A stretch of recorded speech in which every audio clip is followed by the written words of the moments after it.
Yamaha bike showroom ಒಂದರಲ್ಲಿ ಅಗ್ನಿ ಅವಘಡ ಸಂಭವಿಸಿ 50ಕ್ಕೂ ಹೆಚ್ಚು ಬೈಕ್ಗಳು ಸುಟ್ಟು ಭಸ್ಮವಾದ ಘಟನೆ ಮಹದೇವಪುರದ ಬಿ ನಾರಾಯಣಪುರದಲ್ಲಿ ನಡೆದಿದೆ.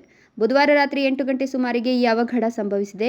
7 ಗಂಟೆಗೆ ಶೋರೂಮ್ನ ಸಿಬ್ಬಂದಿ ಮನೆಗೆ ತೆರಳಿದ್ರು. ಇನ್ನು 8 ಗಂಟೆ ಸುಮಾರಿಗೆ ಸೆಕ್ಯೂರಿಟಿ ಊಟಕ್ಕೆ ತೆರಳಿದ್ರು.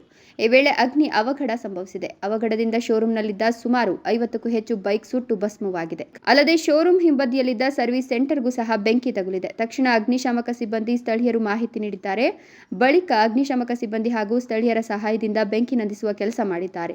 ಅಷ್ಟರಲ್ಲಾಗಲೇ ದೊಡ್ಡ ಮಟ್ಟದಲ್ಲಿ ಬೆಂಕಿ ಆವರಿಸಿ ಶೋರೂಮ್ನಲ್ಲಿದ್ದ 40ಕ್ಕೂ ಹೆಚ್ಚು ಬೈಕ್ಗಳು ಹಾಗೂ ಶೋರೂಮ್ ಹಿಂಭಾಗದ ಸರ್ವಿಸ್ ಸೆಂಟರ್ನಲ್ಲಿದ್ದ 20ಕ್ಕೂ ಹೆಚ್ಚು ಬೈಕ್ಗಳು ಬೆಂಕಿಗೆ ಆಹುತಿಯಾಗಿವೆ. ಅಗ್ನಿ ಅವಘಡ ಸಂಭವಿಸಿದ ಶೋರೂಮ್ ಪಕ್ಕದಲ್ಲಿ ಮತ್ತೊಂದು ಶೋರೂಮ್ ಇದ್ದು ಅಲ್ಲಿಗೂ ಬೆಂಕಿ ವ್ಯಾಪಿಸಿತ್ತು. ಅಲ್ಲಿನ ಬೈಕ್ಗಳನ್ನು ತಕ್ಷಣ ಬೇರೆಡೆಗೆ ಶಿಫ್ಟ್ ಮಾಡಲಾಗಿದೆ. ಇನ್ನು ಅಗ್ನಿಶಾಮಕ ಸಿಬ್ಬಂದಿ ಬಳಿಕ ಬೆಂಕಿ ನಂದಿಸುವಲ್ಲಿ ಯಶಸ್ವಿಯಾಗಿದ್ದಾರೆ.